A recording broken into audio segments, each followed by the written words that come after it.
Very good morning to all, very good afternoon, very good evening, and very good night. In this lecture, we will discuss magnetic dipole moment. Magnetic dipole moment of an electron revolving around the nucleus of an atom. तर पहा magnetic dipole moment म्हणजे काय त्यापूर्वी आपण पाहूया what is magnetic dipole. Magnetic dipole तुम्ही सर्वांनी electric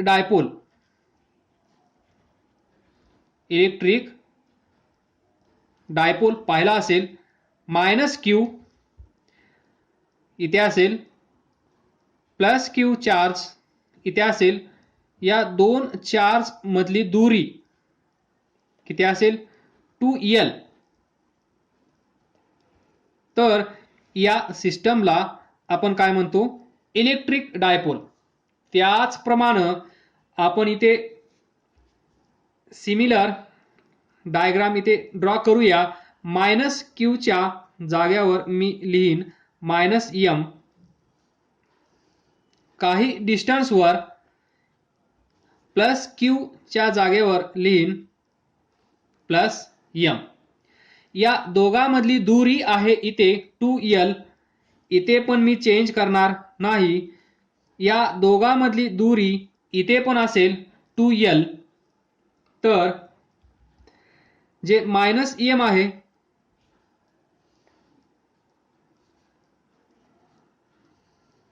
तर पहा याला आपण म्हणतो मॅग्नेटिक डायपोल. जे -m म्हणजेच -q +m म्हणजेच +q. q चार्ज आहे, इक्वल चार्जेस बट अपोजिट. इथे पण इक्वल चार्जेस बट अपोजिट. इथे आपण इलेक्ट्रिक चार्ज म्हणतो, इथे आपण याला म्हणणार magnetic charge. q electric charge, m magnetic charge. जशास तसं कॉपी पेस्ट हे असेल इलेक्ट्रिक फील्ड साठी, हे असेल मॅग्नेटिक फील्ड साठी. बरोबर. म्हणजे इलेक्ट्रिक फील्ड मध्ये इलेक्ट्रिक डायपोल, मॅग्नेटिक फील्ड मध्ये मॅग्नेटिक डायपोल असं सिमिलरिटी तयार करून लक्षात ठेवा magnetic dipole and electric dipole. Now addition. इथे जो -m आहे तो असेल आपला साऊथ पोल S पोल. जो प्लस मॅग्नेटिक चार्ज असेल किंवा +m पॉझिटिव्ह m ज्या साईडला असेल त्याला आपण म्हणतो नॉर्थ पोल. तर लक्षात ठेवा इथे m म्हणजे पोल स्ट्रेंथ. त्यानंतर दिस -m gives south pole of this magnetic dipole, +m gives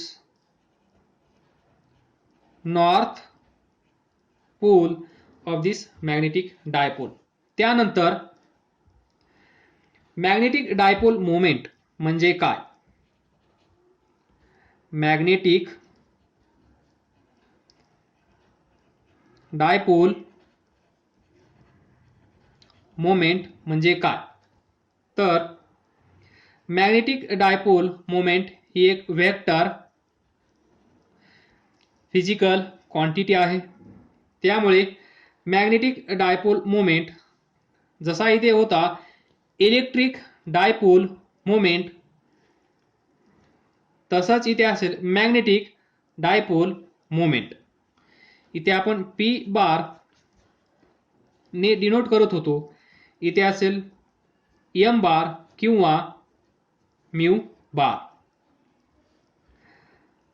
इथे हा p bar is equal to होता charge into distance between this two charges. तर इथे पहा पी बार च्या जागेवर असेल एम बार किंवा mu bar is equal to क्यूची जागा इथे कोणी घेतली आहे एम ने, so M in to 2L, इथे पण 2L आहे 2L. This is magnetic dipole moment. Direction, इथे डायरेक्शन कशी होती, from negative charge to positive charge.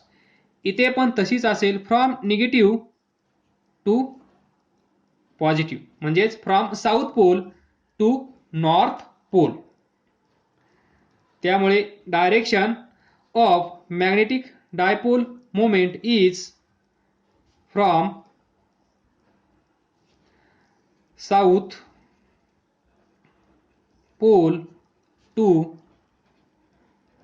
North pole. South pole म्हणजेच -m टू नॉर्थ पोल म्हणजेच +m. सिंपल आहे. नंबर 3, आपल्याला माहित आहे स्ट्रक्चर ऑफ आटम, बरोबर.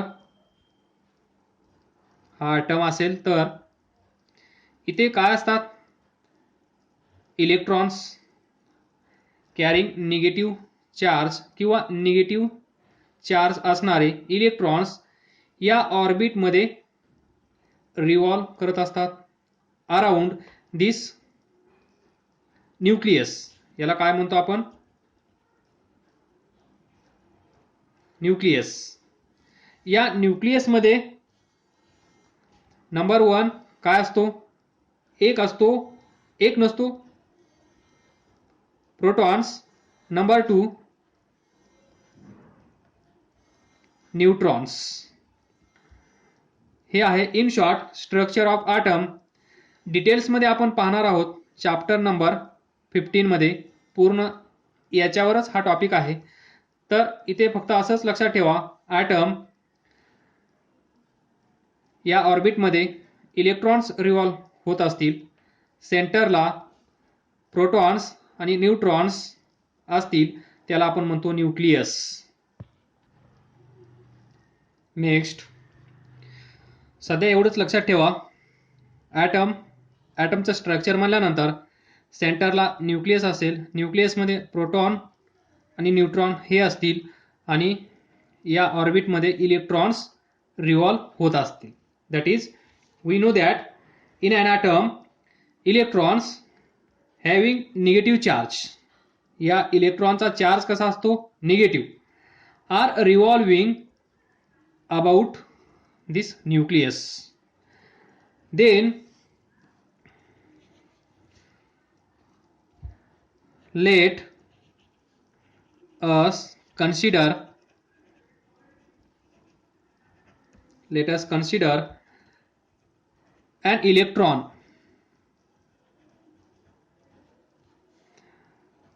revolving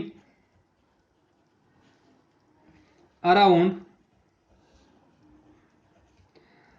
positively charged nucleus in a circular orbit. काय करायचं आहे, असं स्ट्रक्चर आपल्याला इमॅजिन करायचं आहे. That is let us consider an electron revolving around positively charged nucleus. पहा, हा न्यूक्लियस, या न्यूक्लियसचा चार्ज कसा असतो, positive.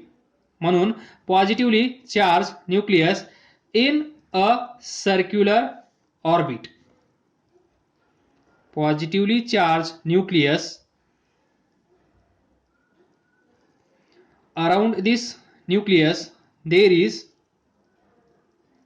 electron revolving in a circular orbit.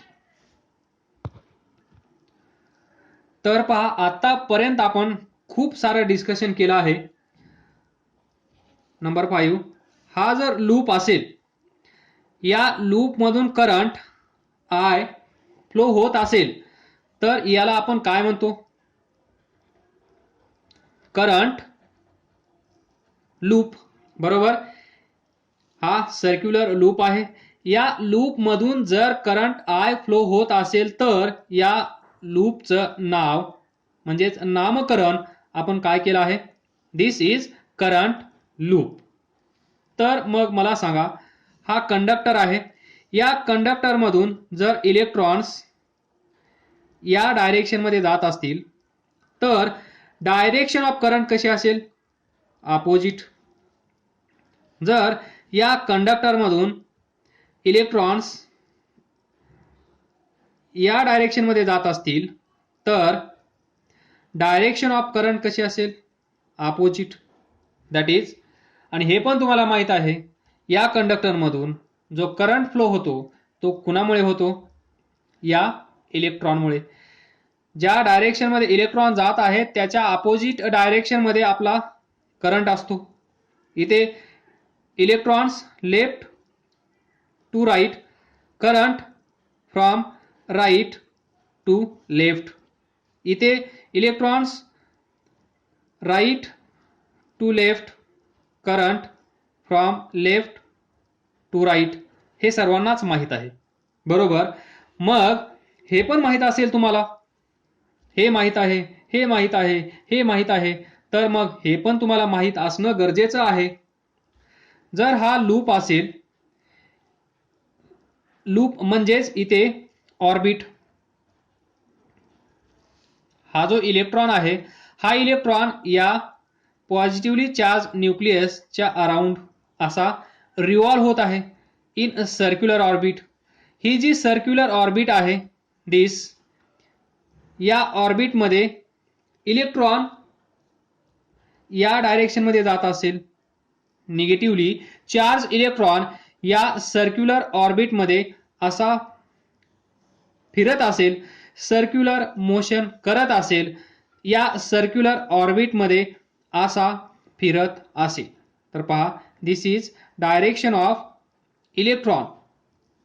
That is clockwise डायरेक्शनमध्ये जर इलेक्ट्रॉन या ऑर्बिटमध्ये फिरत असेल, तर मला सांगा या ऑर्बिटमध्ये करंट असेल की नाही? पहा, हा सर्क्युलर लूप आहे. बरोबर. या सर्क्युलर लूपमधून करंट फ्लो होत आहे, त्यावेळेस आपण याला काय नाव दिलं? Current loop. इथे पहा, इथे इलेक्ट्रॉन फिरत आहे आणि या इलेक्ट्रॉनमुळे बाय दिस लॉजिक इथे करंट पण असेल. बरोबर. करंटची डायरेक्शन कशी असेल? या डायरेक्शनमध्ये. या डायरेक्शनमध्ये current, current I, current I, current I, current I. या डायरेक्शनमध्ये इलेक्ट्रॉन क्लॉकवाईज, तर करंट अँटी क्लॉकवाईज डायरेक्शनमध्ये असेल की नाही? जर या ऑर्बिटमध्ये करंट असेल, तर याला आपण म्हणू शकतो का करंट लूप? पहा, हे आणि हे काही वेगळं आहे का? हे जसं आहे तसंच इथे आहे. इथे करंट आहे म्हणजेच अपोजिट डायरेक्शनमध्ये इलेक्ट्रॉन्स असतील तेव्हाच तर इथे करंट अवेलेबल आहे. जर इथे इलेक्ट्रॉन्स नसतील तर इथे करंट नसेल, मग याला आपण करंट लूप म्हणणार नाही. इथे रिव्हर्स, इथे आपण एवढंच डिस्कस केलं की हा करंट लूप आहे, याच्यामधून करंट फ्लो होत आहे. इलेक्ट्रॉनचं डिस्कशन आपण केलंच नाही.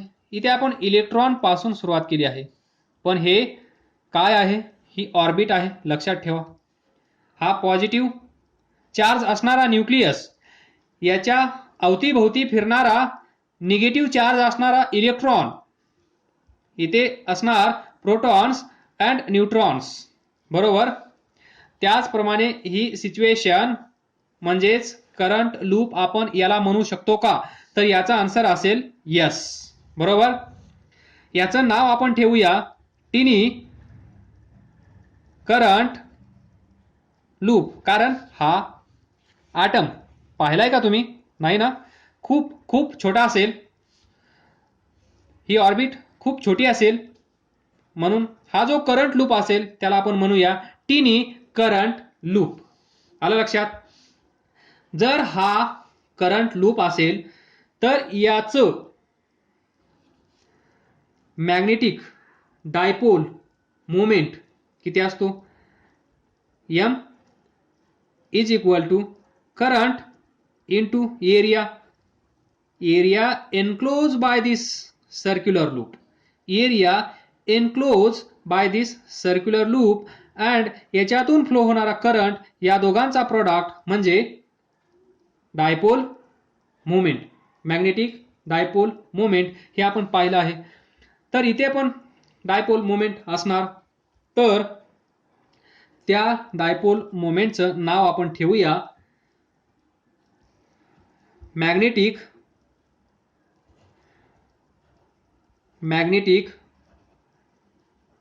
Dipole moment due to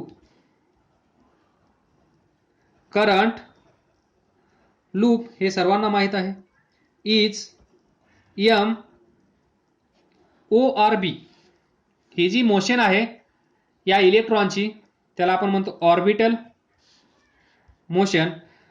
so due to this current loop we have magnetic dipole moment. It is denoted by m orbital is equal to याच्यातून फ्लो होणारा करंट I इंटू एरिया हे आपल्याला माहित आहे फ्रॉम दिस. बरोबर?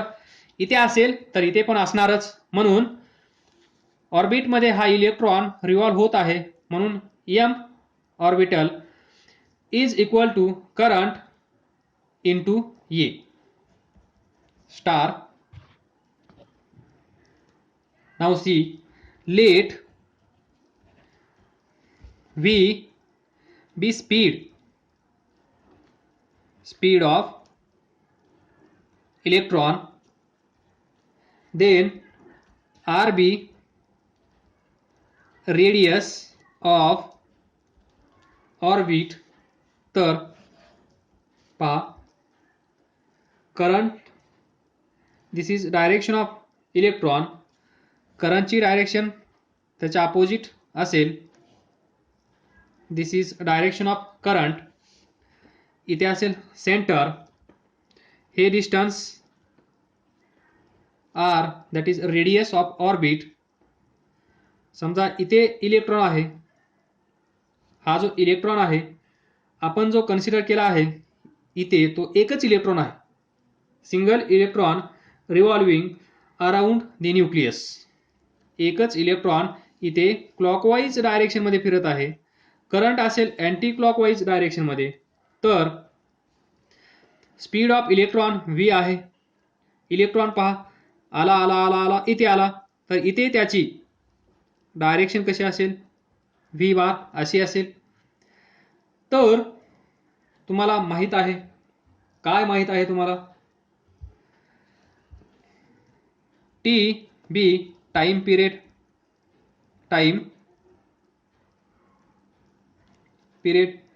त्यानंतर हा इलेक्ट्रॉन इथून निघाला, इथे speed that is direction of velocity कशी असेल? अशी टँजेन्शियल, इथे अशी इथे अशी इथे अशी इथे अशी. हे तुम्हाला माहित आहे कारण सर्क्युलर ऑर्बिट इथे अशी थोडी इलिप्स सारखी ड्रॉ केली आहे, म्हणून असं समजू नका हा इलिप्स आहे, हे असं असेल, हे छान दिसण्यासाठी असं ड्रॉ केलं आहे. त्यानंतर पहा इलेक्ट्रॉन इथे आहे, इथून इथे आला, इथून इथे आला, इथून इथे आला, इथे आला, परत इथे आला, परत इथे आला. म्हणजेच एक रिव्होल्यूशन त्याने कंप्लीट केली. त्याच्यासाठी लागणारा टाइम म्हणजे टाइम पिरियड सर्वांना माहित आहे. ही जी सर्क्युलर ऑर्बिट आहे त्याची रेडियस r आहे, ही v आहे. बरोबर? त्यानंतर तुम्हाला माहित आहे distance travelled by this electron, distance travelled by this electron in 1 revolution किती असेल is equal to 2 pi r no objection. Then we have what speed of this electron किती असेल डिस्टन्स अपॉन टाइम. डिस्टन्स किती आहे 2 pi r upon time. एक revolution complete करण्यासाठी लागणारा वेळ म्हणजे time period divided by T बरोबर. और we can write T is equal to 2 pi r upon V. याला इक्वेशन 1 असं म्हणा. त्यानंतर नेक्स्ट करंट. हा इलेक्ट्रॉन आहे. हा इलेक्ट्रॉन या ऑर्बिटमध्ये क्लॉकवाईज डायरेक्शन मध्ये फिरत आहे. तर इथे करंट असेल या डायरेक्शन मध्ये करंट असेल या डायरेक्शन मध्ये करंट असेल बरोबर. देन वी कॅन राईट दस current I associated with this orbiting electron of charge E is सांगा किती असेल. We know that Q is equal to I T. तर इथे Q म्हणजेच E हा I current into T time period T. So from this I can write I is equal to E by T बरोबर.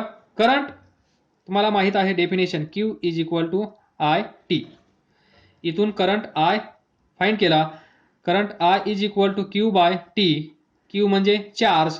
तर या इलेक्ट्रॉनचा charge किती आहे E. So E by T. तर इथे पहा T ची व्हॅल्यू किती आहे 2 pi r divided by V. T is equal to 2 pi r divided by V. From equation 1 E as it is T is equal to 2 pi r divided by V from equation 1. तर I is equal to V वर जाईल EV divided by 2 pi r. Equation number 2. This is current associated with this orbiting electron. या orbit मध्ये जो electron फिरत आहे या direction मध्ये या इलेक्ट्रॉन मुळे या ऑर्बिट मध्ये जो करंट असेल करंट I तो किती असेल EV डिवायडेड बाय 2 पाय r. So here we have what m orbital is equal to current I into a area enclosed by this current loop. तर आपण आताच फाइंड केला करंट I तो किती होता EV divided by 2 pi r, that is equation number 2. So from equation 2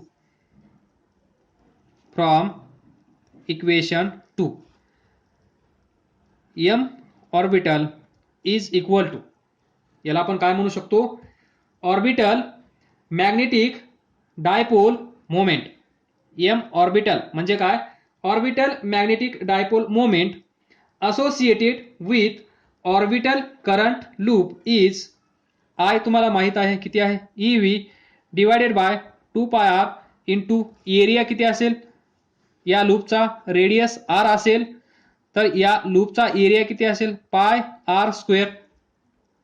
पाय r cancel EV r divided by 2 बरोबर. हे असेल m orbital. This is orbital magnetic dipole moment. Magnetic dipole moment due to motion of electron. लक्षात ठेवा तुम्ही इथे लिहा, this is orbital और magnetic dipole moment due to motion of electron. हे सर्व इथे लिहा. देन याला म्हणा equation 3. This is equation number 3. त्यानंतर तुम्हाला माहित आहे फॉर इलेक्ट्रॉन समजा एक बॉडी असेल, त्याचं मास m असेल, ही बॉडी सर्क्युलर मोशन करत असेल, बरोबर. तर याच्याकडे अँग्युलर मोमेंटम असतं की नाही, L I ओमेगा. हे तुम्ही पाहिलं आहे रोटेशनल मोशनमध्ये. ही बॉडी या पॉइंटच्या भोवती इथे सर्क्युलर मोशन करत असेल तर या बॉडीकडे अँग्युलर मोमेंटम असतं की नाही, तर याचा आन्सर असेल यस. मग इथे या बॉडीच्या जागेवर कोण आहे, इलेक्ट्रॉन. इलेक्ट्रॉनला पण काहीतरी मास असेल, me. हा इलेक्ट्रॉन आहे असं कन्सिडर करा, त्याचं मास me. तर हा इलेक्ट्रॉन या ऑर्बिटमध्ये सर्क्युलर मोशन करत आहे. मग या इलेक्ट्रॉनकडे अँग्युलर मोमेंटम असेल की नाही, तर yes. So for this electron, या इलेक्ट्रॉनसाठी we have orbital